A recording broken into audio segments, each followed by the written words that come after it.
Que vino al mundo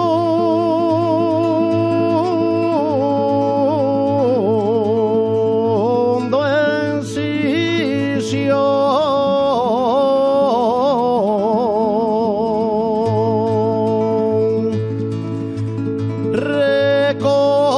recorrió medio mundo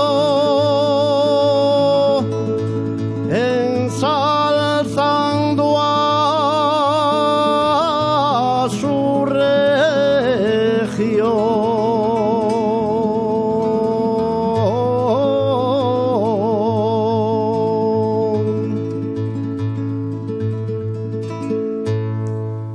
Cantó a la mina y al mar, al campo y a la santina. Nunca deseó de cantar a su admirada tierrina.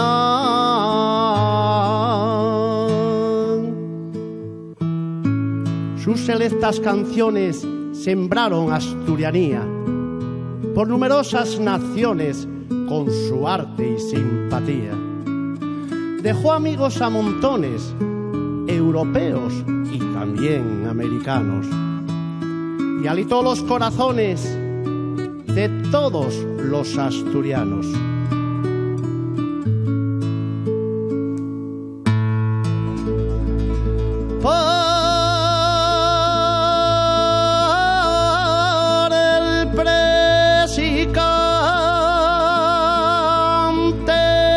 Siempre con plena satisfacción.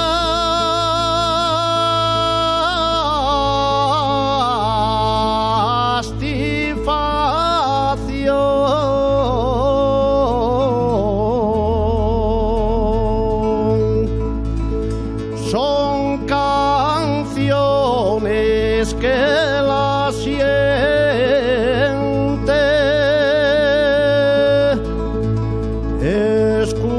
escuchen con